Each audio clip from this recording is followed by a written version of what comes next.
حاتم طائی کون تھے اور ان کی وجہ شہرت؟ حاتم طائی عرب کے مشہور اور عظیم المرتبت شاعر، سردار اور اپنے زمانے کے سب سے زیادہ سخی اور کریم النفس انسان تھے۔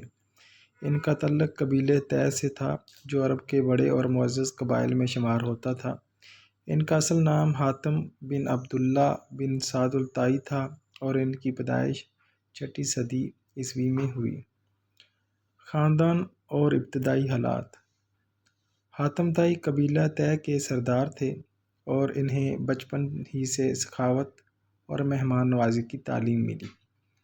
عرب معاشرہ اس وقت قبائلی نظام پر قائم تھا جہاں بہادری، فصاحت و بلاغت اور مہمان نوازی کو اعلیٰ اقدار سمجھا جاتا تھا۔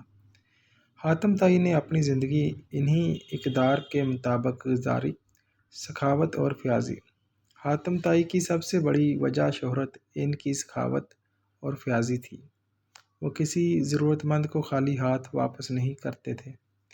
ان کے دسترخوان پر ہمیشہ کھانے کی فراوانی رہتی تھی اور ان کا خیمہ ہر وقت مہمانوں کے لیے کھلا رہتا تھا۔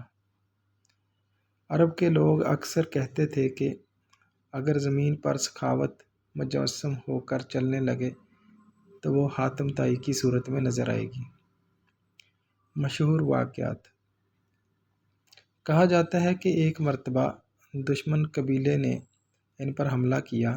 قبیلے کے لوگوں نے حاتم طائی کے خیمے کو گھیر لیا، لیکن جب دشمن کے گھوڑے بھوکے ہوئے تو حاتم نے اپنے قیمتی اونٹ ذبح کر کے دشمن کے سامنے رکھ دیے۔ اس سے ان کی عظیم الشان سخاوت کا اندازہ لگایا جا سکتا ہے۔ ایک بار ایک غریب شخص ان کے پاس آیا۔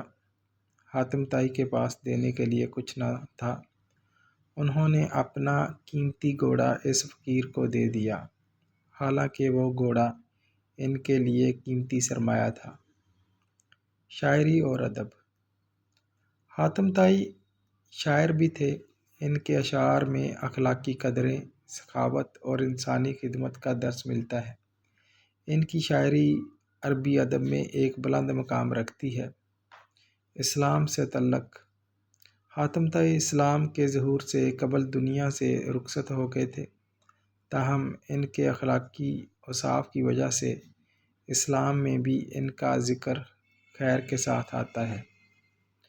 مشہور ہے کہ نبی کریم صلی اللہ علیہ وسلم کی خدمت میں جب حاتم کی بیٹی صفانہ قید ہو کر آئیں تو حضور صلی اللہ علیہ وسلم نے ان سے پوچھا، تم کون ہو؟ انہوں نے جواب دیا، میں حاتم طائی کی بیٹی ہوں۔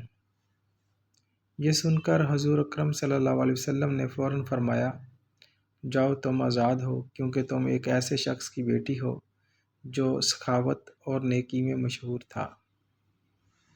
نتیجہ: حاتم طائی کی زندگی ہمیں یہ درس دیتی ہے کہ سخاوت اور دوسروں کے ساتھ بھلائی کرنا ہی اصل عظمت ہے۔ دولت اور شہرت وقتی چیزیں ہیں، مگر اچھے اخلاق اور دوسروں کی خدمت انسان کو ہمیشہ زندہ رکھتے ہیں۔ یہی وجہ ہے کہ صدیوں گزرنے کے باوجود آج بھی سخاوت کا ذکر کے ساتھ سب سے پہلا نام حاتم طائی کا آتا ہے۔